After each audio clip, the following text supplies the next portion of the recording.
Kadang-kadang sini sudah bolong, ditempel, yang sampingnya ganti bolong dan sebagainya terus. Apalagi kenaikan jumlah jalan sama kenaikan pengguna jalan, kendaraannya jauh.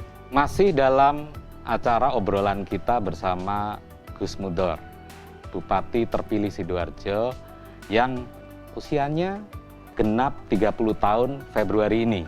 Nah, sebagai Bupati milenial, pastinya akan ada jiwa-jiwa muda, jiwa-jiwa untuk melakukan breakthrough atau menerobos ke sana kemari gitu ya.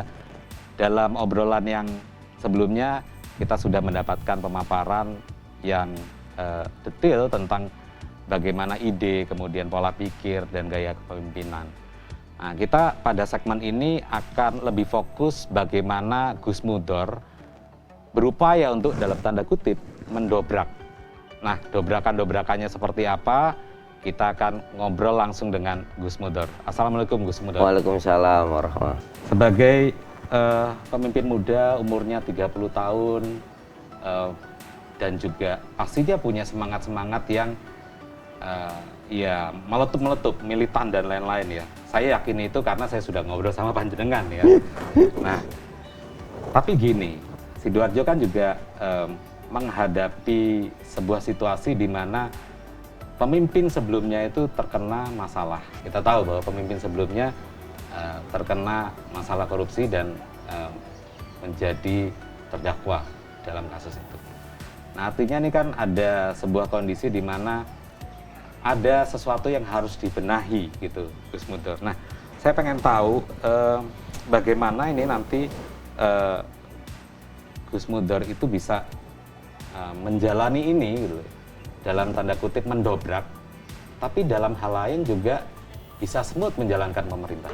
Saya kira yang terpenting ini harus menghidupkan dan memberi porsi lebih kepada inspektorat, bahasanya kalau di kabupaten. Inspektorat ini penting, kenapa? Ketika seorang kepala dinas, camat dan sebagainya, kemudian ada, jadi bentuknya dia ini pembinaan. Dikasih tahu dulu, kalau gini nggak bisa loh. Nah, ini harus sering.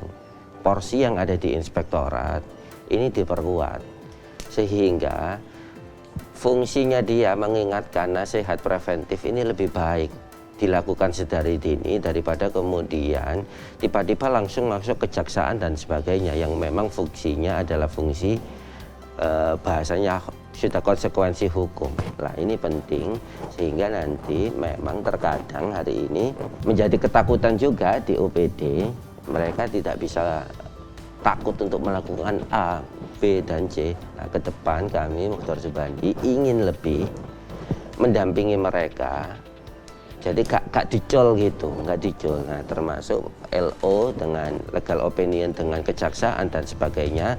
Jadi mereka tetap bisa melakukan tugasnya tanpa takut untuk melanggar hukum. Nah, kami mendukung penuh OPD dan semua kepala dinas untuk berinovasi, kreatif, selama pada jalur yang pas, tidak melanggar dan ada konsekuensi hukum di sana.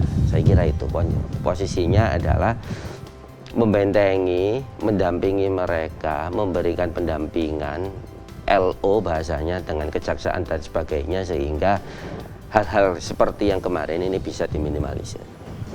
Oke, jadi artinya Anda sudah menyiapkan support system itu ya.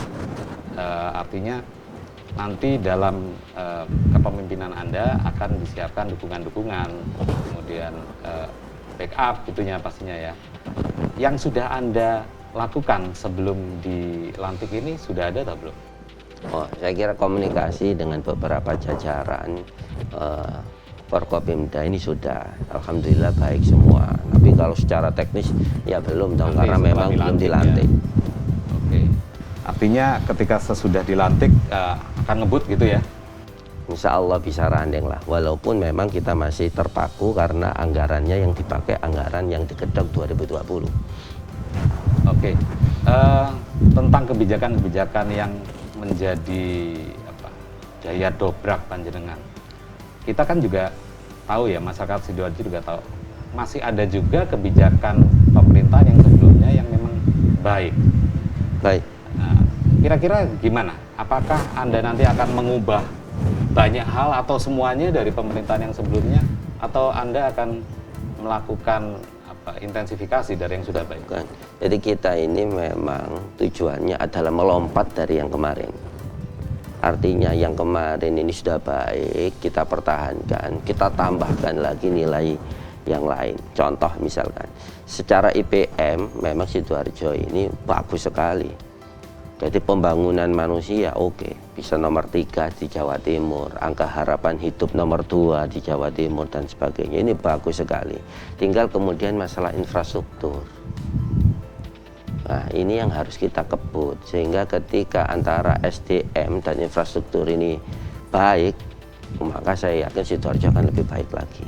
Nah, ini tidak bisa dipungkiri, nilai IPM yang ada di Sidoarjo dari Pak Saiful kemarin ini bagus sekali dalam rangka pembangunan sumber daya manusia. Ini terbukti di IPM, terus angka harapan hidup terbukti. Yang jadi masalah mungkin yaitu tadi pelayanan publik sama infrastruktur, terutama infrastruktur ya. Karena kadang kita melihat Mojokerto aja juga agak sungkan. Nah, ini yang harus kita dorong sehingga kita ketika dikombinkan, wah ini ada progres di sana. SDM-nya sudah oke, infrastrukturnya oke, pelayanan publiknya oke. Saya kira jauh lah, ada lompatan di sana. Ketika Anda mendobrak kan artinya Anda membutuhkan dukungan.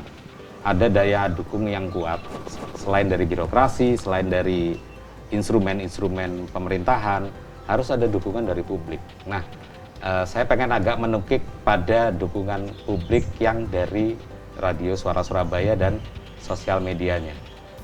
Ada banyak harapan juga terhadap kepemimpinan baru agar ada perbaikan yang signifikan. Anda sebenarnya menyimak nggak Menyimak tuh. Curhatan-curhatan yang ada di Suara Surabaya, kemudian sosmed. Kalau Anda melihat itu, yang Anda rasakan gimana sih waktu itu? Jadi lebih semangat. Jadi ketika itu memang ya menjadi catatan kami. Jujur ketika ada bahasa jalan rusak, autopilot. Jadi kita mikirnya bagaimana kemudian gak autopilot lagi. Oh, itu kan bahasanya netizen kan sudah biasa. Tapi itu malah senang saya. Artinya ini penting, selama kritik itu konstruktif, kami dengan lapang dada menerima itu. Artinya nanti lebih semangat lagi. Lebih semangat dan akan banyak mendengarkan juga suara publik. Benar. Gimana caranya? Anda juga akan menyimak, membalas langsung, atau gimana, akan ada tim gitu yang melakukan respon terhadap komplain publik itu? Insya Allah langsung. Oke kawan, kita sudah mendengar bagaimana Gus Mudor sudah menyampaikan ke Anda semua bahwa apa yang menjadi harapan, kemudian komplain dari masyarakat, kita harapkan juga bisa diserap oleh pemerintahan yang baru ini dan kemudian ditindaklanjuti.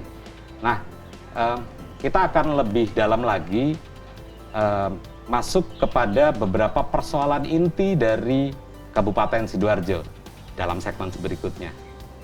Saya kira kalau kemampuan ASN kita itu pinter-pinter. Ketika semuanya saling mendukung, ada kepercayaan satu sama lain, saya kira masyarakat masalah di Sidoarjo cepat untuk tertangani.